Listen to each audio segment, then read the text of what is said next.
자, 지금부터는 명화로 배우는 서양미술사 4강 2편 르네상스 미술을 시작하겠습니다. 자, 지금부터 시작하는 르네상스 미술은 우리가 가장 많이 이제 서구 회화에서 봤던, 특히나 회화에서 많이 봤던 작품들이 이제 르네상스 미술에서 많이 보여지고 있습니다. 르네상스라는 말 자체가 가지고 있는 재생이란 부활이란 뜻을 가리키는 프랑스어인데, 무엇에 대한 재생이고 부활이냐, 이건 한번 살펴볼 필요가 있습니다. 여기 보이시는 이제 우리가 레오나르도 다빈치의 모나리자.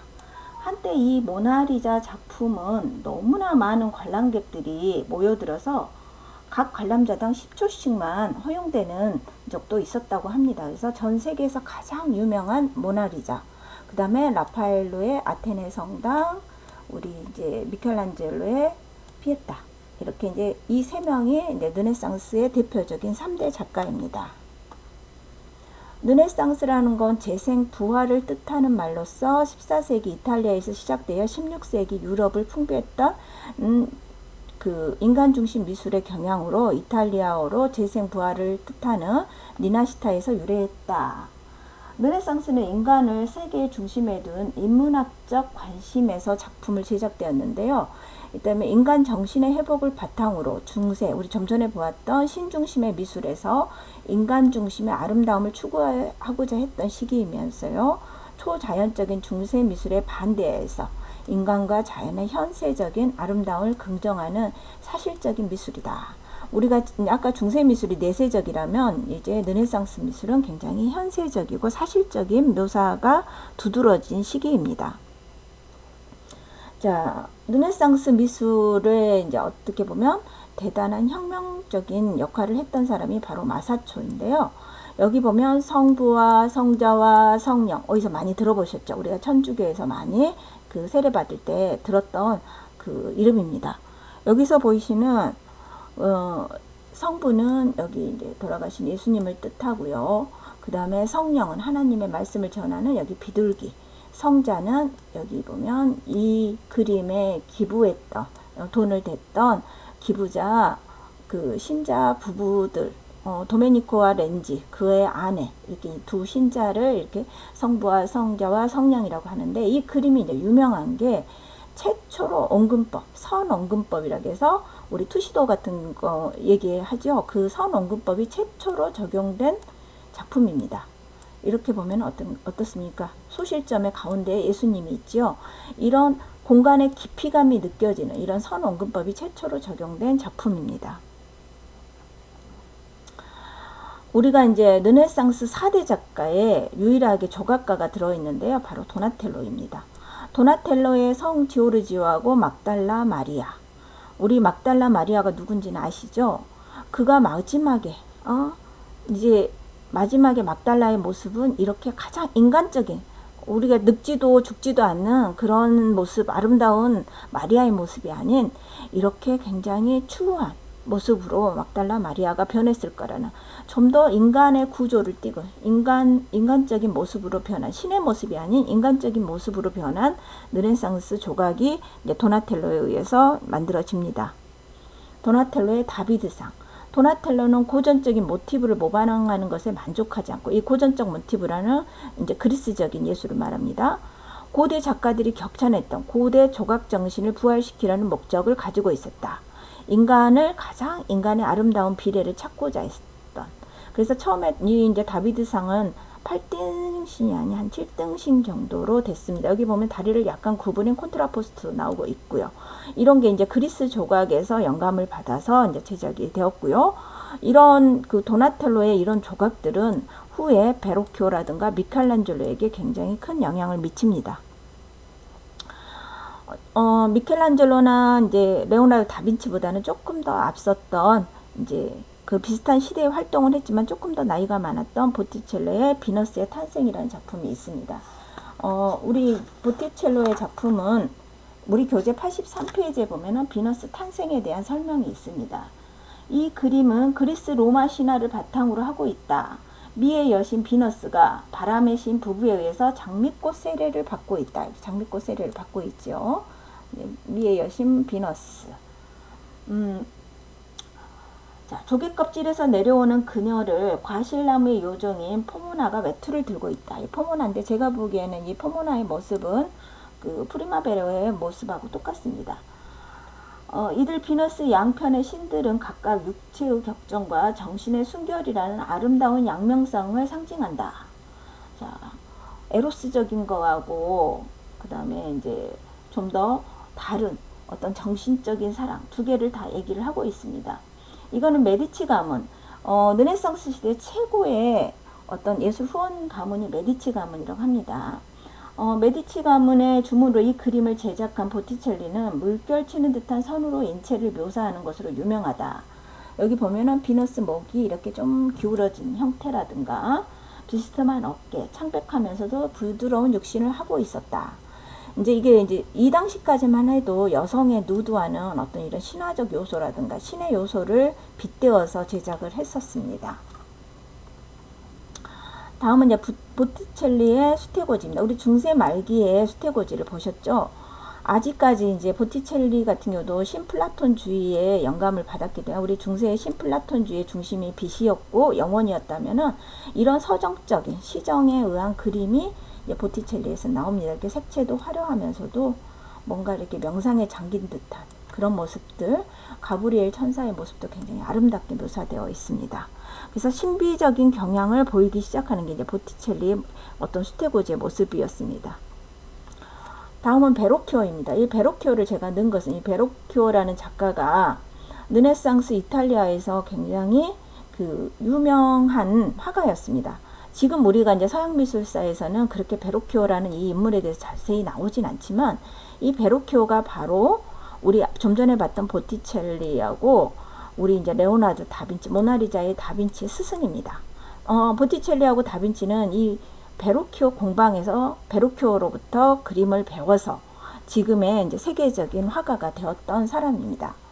여기서 보시면 베로키오 같은 경우는 이제 이런 그림을 그리는데 이 그림이 이제 지금 그리스도의 세례라는 작품을 제가 가지고 온 게 이게 이제 어린 레오나르도 다빈치가 여기 있는 두 천사를 그려서 이제 유명해진 작품입니다. 여기 보면은 다른 이 그 성인의 얼굴 묘사하고 여기 천사, 두 어린 천사의 얼굴 묘사가 조금 다릅니다. 그래서 이제 베로키오는 이 그림을 다빈치가 여기 천사를 이제 스승 몰래 그려 넣은 다음부터는 이제 그림을 그리지 못했다고 합니다. 그렇다면 지금 우리 시대에는 만약에 이런 일을 제자가 했다. 그러면 아마 이제 바로 퇴출당했겠죠. 하지만 위대한 스승은 위대한 제자를 낳듯이 베로키오는 이제 다빈치를 더 이상 자기가 가르칠 수 없다라고 생각해서 더 큰 스승에게 보냈다고 합니다. 전성기 르네상스.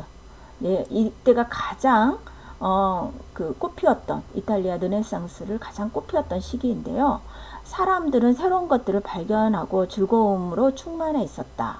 중세의 봉건 체제 아래에 있었던 억눌려 있던 개인의 힘과 지성은 이제 이때 르네상스부터는 크게 발전을 합니다. 15세기부터 무력해졌던 로마 교황의 지위를 다시 강화하게 된 교황청은 이 시대 예술의 최고의 후원자가 되었고요. 문화의 중심도 로마에서 베네치아로 옮겨갑니다. 로마가 멸망을 했기 때문이죠. 그래서 이제 르네상스 미술의 전성기가 어디냐? 그러면 베네치아, 피렌체 이렇게 얘기를 하시면 됩니다. 그래서 엄밀히 말해 르네상스 전성기는 15세기 말에서 16세기 전반에 해당됩니다. 이 시기에는 나침판이 이제 발명이 돼서 콜럼버스 등에 의해서 위대한 항해가 이제 시작이 됐고요. 신대륙이 발견이 됐습니다. 그 다음에 이제 유럽이 팽창했던 시기도 이 시기부터입니다. 아울러 낯선 나라, 다양한 나라를 탐험했기 때문에 다양한 민족에 대해서 서구에서 다양한 이제 확장의 결과를 가져왔고요. 이제 구텐베르크에 의해서 활자 인쇄술이 이제 발명이 됩니다. 그러면 책이 많이 만들어질 수가 있겠죠. 그러면서 글을 아는 사람들이 많이 생겨나면서 인문학적 교양도 굉장히 빠르게 발달을 합니다. 그래서 알베르티라고 하는 건축가, 회화가는 회화론을 씁니다. 최초의 이제 미술 이론서인데요. 그는 이 알베르티는 회화론에서 투시법에 대한 얘기를 하는데요. 알베르티는 이제 예술에 있어서 건축, 조각, 회화를 놓고 얘기했을 때 회화가 가장 우위에 있다라고 얘기하면서 회화가 가장 지성의 산물이라고 얘기를 합니다. 우리 레오나르도 다빈치, 그의 자화상입니다. 레오나르도 다빈치는 굉장히 유명하고 다양한 다양한 이야기를 가지고 있는 사람인데요. 천재적인 미술가이자 과학자이자 기술자이자 사상가였다. 그는 또 채식주의자이기도 했습니다. 사생아이기도 했고요. 15세기 르네상스 미술은 그에 의해서 완벽한 완성에 이르렀다. 다빈치라는 인물에 의해서 완성에 이르렀다. 조각, 건축, 토목, 수학, 과학, 음악, 해부학까지 그는 다방면에서 다양한 재능을 보였고요. 지금 우리가 보았던 다양한 과학기술의 초기 스케치는 대부분 다빈치의 노트북에서 나왔다고 합니다. 유명한 다빈치의 모나리자. 저희 교재에 보시면 이제 모나리자에 대한 설명이 나오는데요. 자, 페이지 87페이지에 보면은 이 모나리자는 피렌체의 상인인 조콘다 부인인 모나리자인데, 모나라는 말은 즉 부인, 미세스를 가리키는 경칭일 뿐입니다. 그래서 리자는 그녀의 이름이겠죠.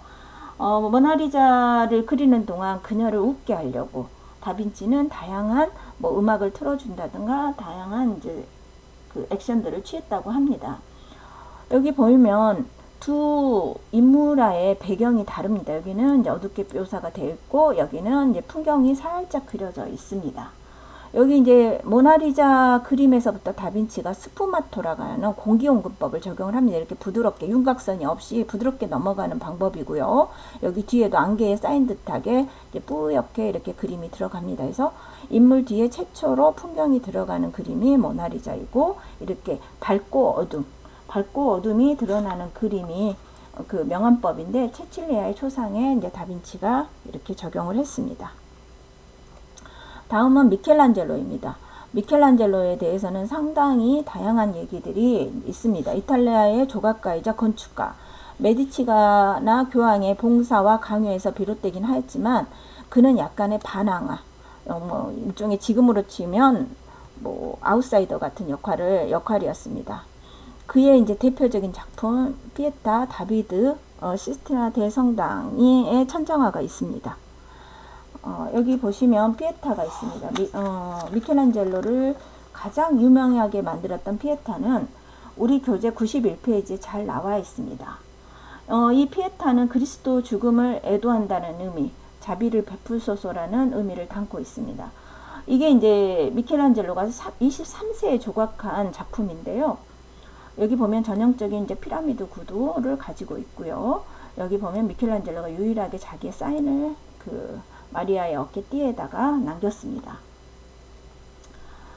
성모 마리아의 평온한 얼굴, 그리스 조각에서의 사실적인 표현을 그대로 보여주고 있고요. 해부학적으로 축 늘어진 이제 예수의 모습, 이렇게 조각인데도 거의 회화 못지않은 이렇게 천주름의 표현이라든가, 이 작품을 보고 그 누구도 이 아름다움에 반하지 않을 수 없었다고 합니다. 우리 아까 보셨던 도나텔로의 다비드상에 비해서 미켈란젤로의 다비드상은 훨씬 더 건장한 청년의 모습, 이상적인 청년의 모습을 하고 있고요. 이렇게 건장한 모습을 하고 있습니다. 좀 더 사실적인, 여기도 콘트라포스트가 이렇게 보여주고 있고요. 다음은 이제 로마 바티칸에 있는 시스티나 에베당 천정화입니다. 천지창조를 그렸는데요. 미켈란젤로는 아까도 보셨다시피 조각에 있어서 더 두드러진 인물입니다. 이 시스티나 에베당의 천정화, 그 천지창조 같은 경우는 이렇게 보면은 다양한 천정의 구조물 사이사이에 미켈란젤로가 그려 넣었는데요. 이 작품을 하는 동안 미켈란젤로는 스스로 이제 올라가서 이렇게 천장에 이제 그림을 그리기 때문에 지금 미켈란젤로의 조각상을 보면 이렇게 목이 한쪽으로 휜 느낌으로 그대로 조각되어 있었는데, 이 그림을 그린 후로 목이 한쪽으로 기울어 버렸다고 합니다. 그 그림을 그리기 위해서 리비아의 무녀들을 위한 습작이라든가 사울의 개종, 이렇게 이제 이런 습작들을 굉장히 많이 연습을 했고요. 그러니까 화가들이 어떤 작품을 할 때 단순히 바로 작업을 하는 게 아니라 수도 없이 부분과 부분을 연습한 다음에 가장 적절한 스케치가 나오면 그거를 직접 이렇게 작품에 옮겨 넣습니다. 다음은 이제 르네상스의 마지막 이제 거장인 라파엘로가 있습니다. 이렇게 보시다시피 미소년입니다. 지금 우리 그 굉장히 그 꽃미남 얘기가 아마 초창기 꽃미남이 라파엘로가 아니었나 싶습니다. 라파엘로 같은 경우는 당시에 그 누구도 싫어하는 사람이 없을 정도로 라파엘로의 성품은 너무나도 부드럽고 사랑스러워서 짐승들까지 그를 사랑했다라고 최초의 미술사가 바사리는 그렇게 적고 있습니다. 그는 굉장히 그 레오나르도 다빈치를 존경했었고요. 다빈치의 회화 기법들을 많이 이제 모작을 하고 그게 이제 자신의 존경을 많이 표합니다. 그란두카의 성모, 우리 아까 봤던 레오나르도 다빈치의 어떤 그 회화 기법하고 굉장히 많이 닮아 있죠. 그래서 실제로 라파엘로의 이런 얼굴 묘사를 보고 다빈치 것으로 이제 오해하는 경우도 많이 있습니다.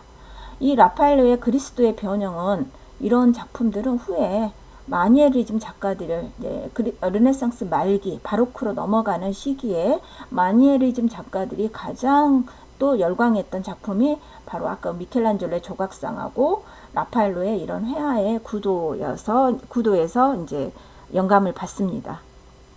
자, 굉장히 유명한 라파엘로의 아테네 학당입니다. 이름에서도 보다시피 뭔가 그리스적인 요소들이 있습니다.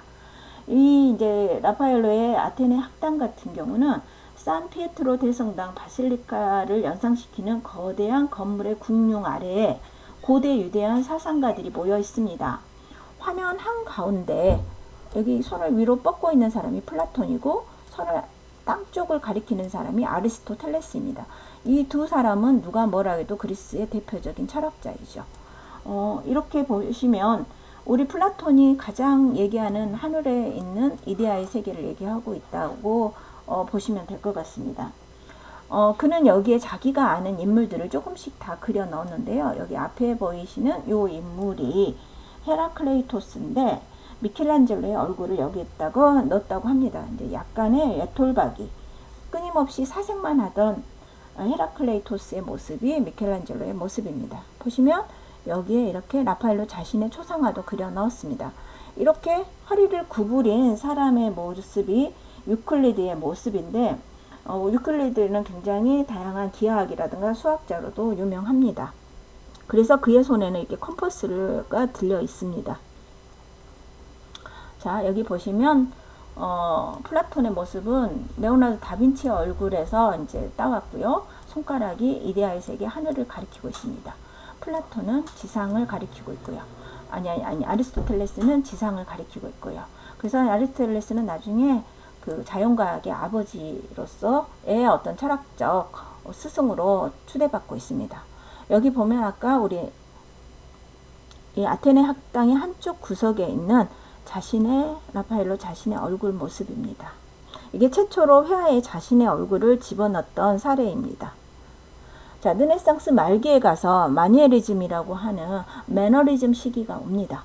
이 마니에리즘은 지금 우리 너 매너리즘에 빠졌구나 뭔가 이제 조금 부정적인 용어로 사용되고 있죠. 하지만 이 르네상스 말기 매너리즘 시기가 있었기 때문에 바로 바로크로 이어집니다. 완벽한 기법, 이제 더 이상 완벽할 게 없을 정도로 모든 게 완벽했던 16세기 르네상스의 전성기를 거치고 나서 사람들은 이 완벽함에 대해서 이제 다시 의문을 품고 새로운 기법들이 나오기 시작을 합니다. 미술의 발전이 끝나버린 것은 아닌지 의심하기 시작을 했다. 이제 더 이상 완벽할 건 없다라고 생각했습니다. 이와 같은 정신적 혼란 속에서 당시의 젊은 미술가들, 모든 예술의 젊은 미술가들은 뭔가 새로움을 시도를 합니다. 르네상스의 이상적인 조화와 균형을 거부하고 반고전주의를 향해서 나아가기 시작을 합니다. 목을 길게 하여 신체 일부를 과장하고 부자연스러운 효과와 기이한 분위기를 조장했다. 16세기 초 이러한 경향의 미술을 마니에리즘이라고 불렀습니다. 자, 이게 대표적인 파르미자니노의 긴 목의 성모입니다. 우리 아까 피에타라든가 다양한 마리아의 모습에 비해서 왠지 이 마리아의 모습은 뭔가 해부학적으로도 이상해 보입니다. 이 긴목의 성모의 작품은 마돈나는 인위적으로 뭔가 팔다리가 늘어져 있고 천사들은 조화롭지 못합니다. 뭔가 한쪽으로 치우쳐 있습니다. 좁은 왼쪽 구석에 몰려 있거나 이와 같은 불균형을 이제 의도적으로 만들어내기 시작을 합니다. 그래서 이런 게 뭔가 안정적이지 않은 모습, 뭔가 불안한 모습, 이게 마니에리즘 예술의 특징 중에 하나입니다. 이러한 마니에리즘의 이제 작품들이 있었기 때문에요. 어떻게 보면 르네상스에서 이제 여기 보면 비너스의 큐피드, 뭔가 이제 에로스적인 느낌이 좀 나지요. 이제 이렇게 해서 이제 이탈리아 르네상스 예술은 이제 바로크로 이어집니다. 이것은 당시 사회가 약간 불안정했기 때문에 시대를 또 반영했다라고 합니다. 그래서 마누엘리즘 작품은 바로크 미술로 향하는 과도기적인 스타일이었다라고 얘기를 하고 있습니다. 자, 이상으로 해서 르네상스 미술까지 마치겠습니다. 이제 다음 시간에 이 마니에리즘의 미술이 바로크로 이어지면서 이제 무엇에 대해서, 바로크란 무엇에 대해서 기이한 것인가, 지나치게 우스꽝스러운 것인가를 살펴보는 시기로 이제 넘어가겠습니다. 자, 이상으로 마치겠습니다. 감사합니다.